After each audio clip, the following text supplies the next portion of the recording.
Hello everyone, I'm Megan Wright, and I will be talking about the underlying causes of eating disorders. First, let's go over the definition of an eating disorder.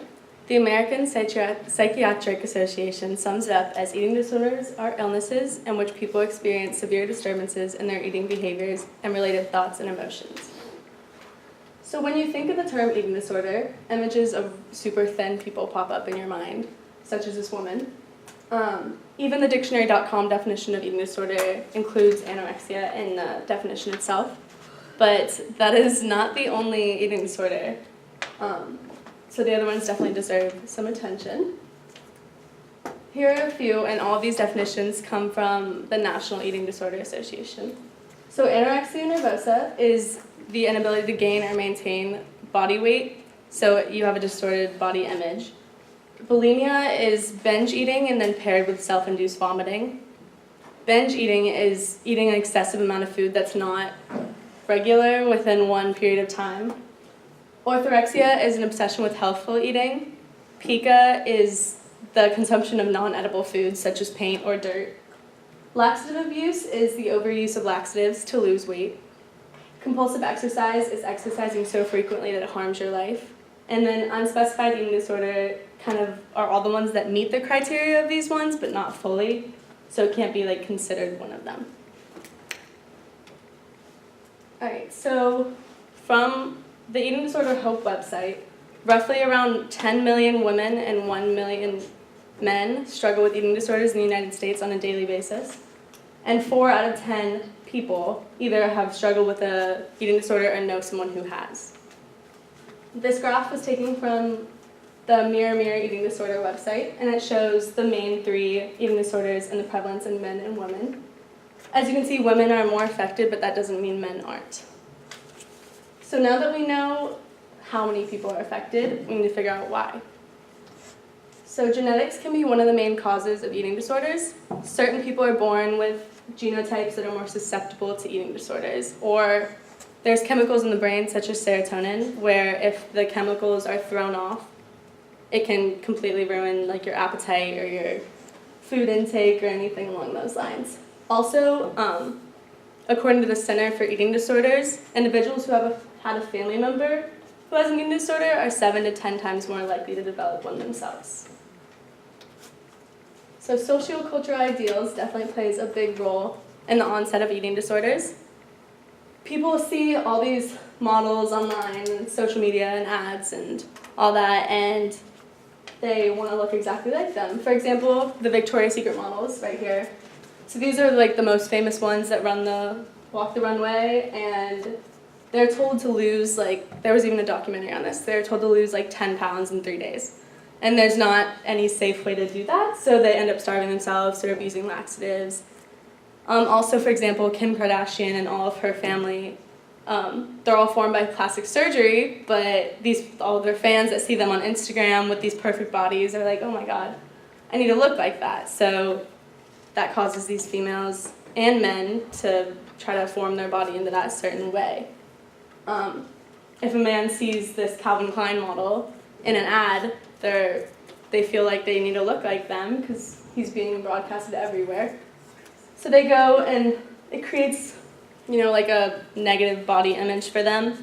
Also, a lot of photos are airbrushed or photoshopped, and that even adds on to the perfect body stigma that everyone's trying to, look like. So family definitely plays a big role in eating disorders. It was proven that it's not a direct cause of eating disorders, but it is correlated. For example, when a family member is affected by an eating disorder, and the family, the way the family responds kind of decides the recovery process. So if the family members are supportive and let the person get help, obviously that's going to end well. But a lot of the time, family members are more negligent of it and don't really do anything to help this person. Also, if people are dealing with family issues such as divorce, or someone, just got really sick in their family, they can adapt to poor coping mechanisms such as developing eating disorders.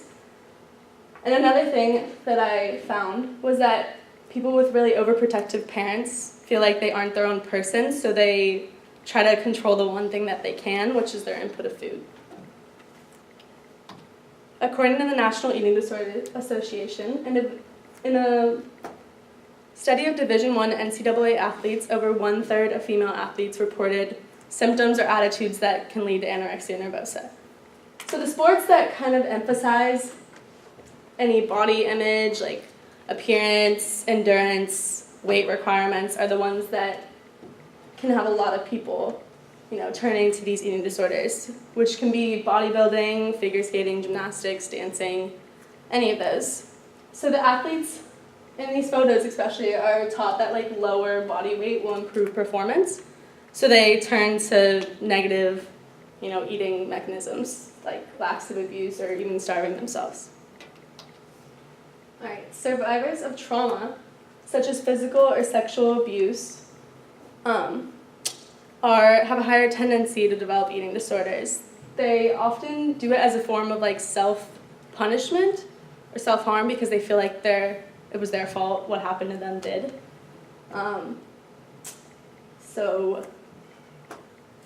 Yeah. All right. The NEDA announced that certain personality traits are likely correlated with eating disorders. This can include perfectionism, impulsivity, neuroticism, excessive persistence, and all of that. So these traits can exist without an eating disorder, but as you can see in the picture, this person's putting the pencils into a perfect line. And so everything in their life kind of needs to be perfect, so that can definitely manipulate their body because they'll do everything in their power to look their perfect way. All right, so now since we went over kind of the causes of eating disorders, I was going to look at the warning signs that should definitely raise red flags. For behavioral ones, it's preoccupation with food, being uncomfortable eating around other people, skipping meals, and mood swings. For physical, obviously fluctuations in weight. They have dry hair, dry skin, dizziness, sleep problems, etc. So obviously not everyone shows all of these symptoms. They may not show many at all. It depends on the eating disorder.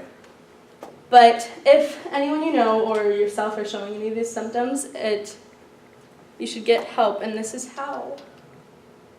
Oh, just kidding. This is not how. This is a graph of more symptoms, just to sum it up. So complaining about being fat or needing to lose weight, using laxatives, expressing disgust or guilt, eating more food than normal, excessively exercising, or leaving during meals to use the toilet.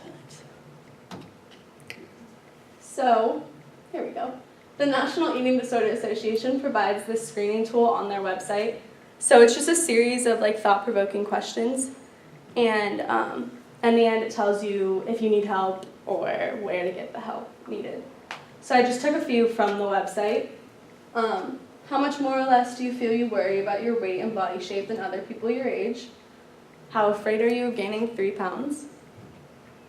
In the past 3 months, how many times have you had a sense of loss of control and you also ate what most people would regard as an unusually large amount of food? Or in the past 3 months, how many times have you done any of the following? Made yourself throw up, used laxatives, exercised excessively, or fasted?